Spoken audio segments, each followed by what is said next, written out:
Hello, today I'm going to be giving you a first look at the ASRock Z690 Phantom Gaming Velocita, which is a high-end motherboard for Intel's 12th gen CPUs. Let's go ahead and get the motherboard unboxed and take a closer look at it.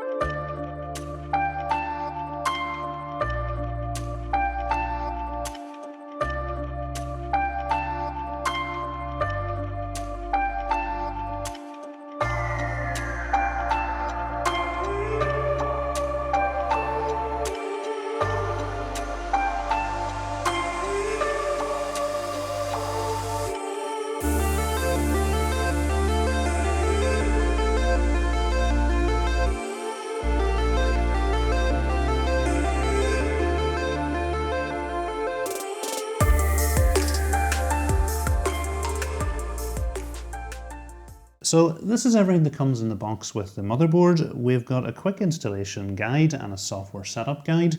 We've got a Phantom Gaming postcard. We've got a DVD with all our drivers on it. We've got the antenna for our Wi-Fi. We've got some Velcro cable straps. We've got a GPU support bracket. I'll show you this in use later on. We've got a Phantom Gaming keyring and keycap. We've got 3 screws and standoffs for installing our M.2 SSDs. We've got 4 SATA cables, 2 are right angled and 2 have got straight ended connectors. We've got a wireless dongle USB bracket. You plug one end of this into your motherboard and install the other end in your case, and it gives you 2 additional USB 2.0 ports to plug into. We've got a cooling fan for our VRM. It's 3 centimeters in size.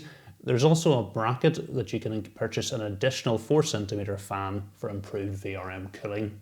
Working our way from left to right along the bottom of the motherboard, first of all we've got a HD audio connector, then we've got 2 RGB connectors, we've got one 3-pin 5V ARGB connector, and we've also got a 4-pin 12V RGB connector. Then we've got a 5-pin Thunderbolt add-in card connector.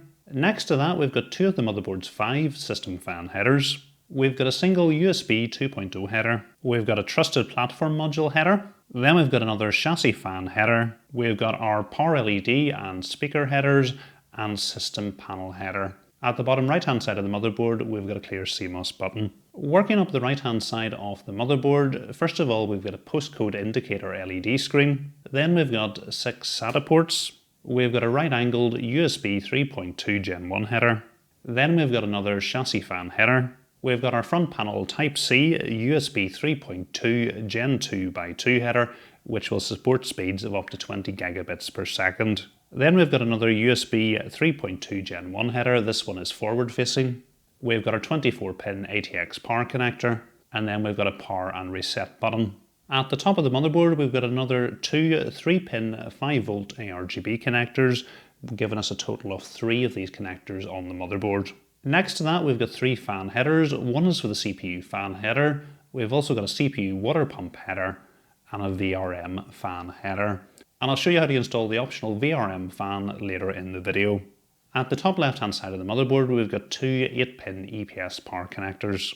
The motherboard's 5th and final system fan header is just above the first M.2 slot. In the middle of the motherboard, we've got our LGA 1700 socket and standard mounting holes. The motherboard features a 17-phase smart power stage DRMOS power design.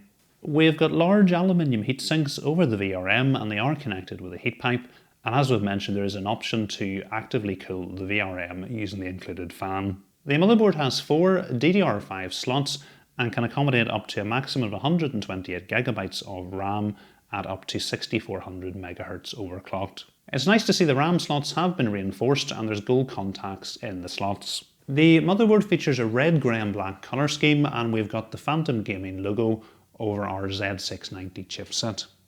The motherboard has 3x16 PCIe slots, and it's good to see that we've got steel armour on the top 2 slots. The top by 16 slot is a Gen 5 slot, the middle one is a Gen 4 slot, and the bottom one is a Gen 3 slot.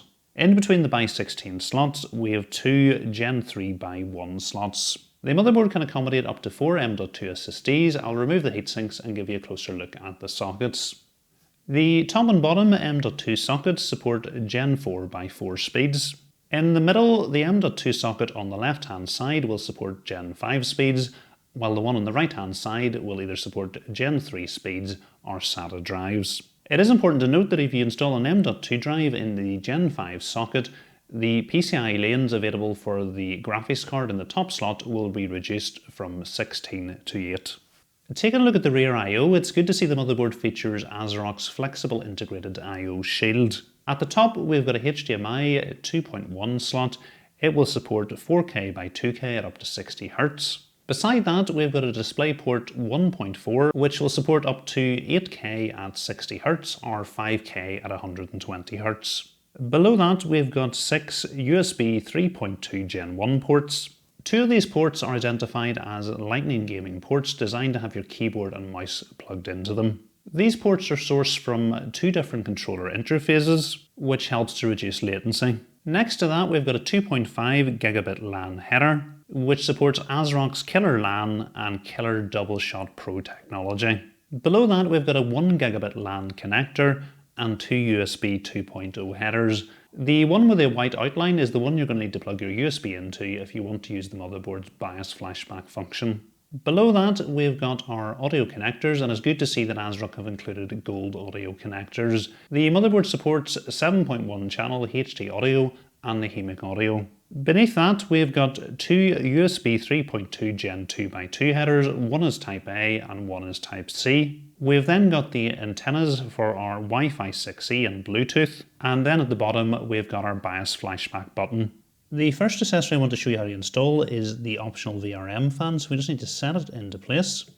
We've got 2 small screws, and then all we need to do is plug the fan into the Vrm header and tuck the cable down out of the way.